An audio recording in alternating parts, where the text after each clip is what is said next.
સુરतની પાંડેસરા પોલીસની સી ટીમે લોકોની વચ્ચે ગરબા રમ્યા। મહિલા પોલીસની ટીમને કોઈ ઓળખી ના શક્યું।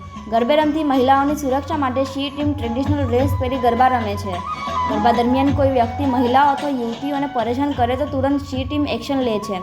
ગરબા પૂરા થયા બાદ પણ તમામ યુવતીઓ અને મહિલાઓ પોતાના ઘરે સલામત પહોંચી જાય ત્યાં સુધીનું સી ટીમ ધ્યાન રાખી રહી છે।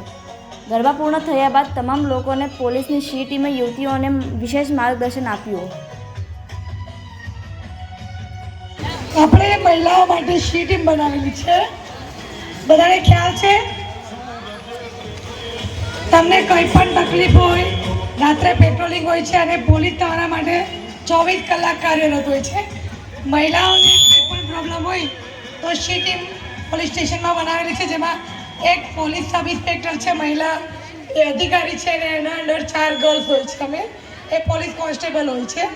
તમને કંઈ પણ તકલીફ હોય તો તમે આવી શકો છો અને 112 નંબર છે। 112ની જાણકારી તમને આપી દઉં કે 112 નંબર અત્યારે થઈ ગયો છે, એમાં 6 વસ્તુ આવી જાય છે। ફાયર આવી જાય છે, 108 આવી જાય છે, પોલીસ આવી જાય છે। એટલે અને તમારે કોઈ પણ તકલીફ હોય તો તમે ડિઝાસ્ટરમેન્ટ છે એમાં ડિઝાસ્ટરનું બી આવી જાય છે। તો તમે એમાં ફોન કરો તો તમને અલગ અલગ ઓપ્શન આવશે। તમારે પોલીસ મદદની જરૂર છે, તમારે ફાયરની જરૂર છે, તમારે હોસ્પિટલમાં કે 108ની જરૂર છે તો તમારે દબાવવાનું આવે છે। તો તમે દબાવશો એટલે તમારી પાસે 5 કે 10 મિનિટમાં તે ગાડી આવી જાય છે। અને તમને કંઈ પણ તકલીફ હોય મહિલાને તો સી ટીમ તમારી કોઈ પણ અંગત માહિતી હોય, કોઈ તમને બ્લેકમેલ કરતું હોય, કોઈ તમારું હેરેસમેન્ટ કરતું હોય, સેક્સ્યુઅલ શોષણ કરતું હોય સેક્સ્યુઅલ રીતે, તો પણ તમે મદદ લઈ શકો છો અમારી। અને એની ગુપ્તતા રહે છે, એ જાણકારી કોઈને આપવામાં આવતી નથી। અને ખાસ કરીને બાળકો માટે ચાઇલ્ડ વેલફેર ઓફિસર દરેક પોલીસ સ્ટેશનમાં હોય છે। તમારા બાળકોને ગુડ ટચ અને બેડ ટચ શીખવાડો। જેમ કે ગુડ ટચ એટલે કે એના પ્રાઇવેટ પાર્ટ છે, જેમ કે એના લિપ્સ, એની ચેસ્ટ, એના જાંઘથી ઉપરનો આગળનો અને પાછળનો ભાગ છે, ત્યાં કોઈ પણ બાળકને ટચ કરે છે તો એને ચિલ્લાવવાનું છે, બચાવ બચાવ।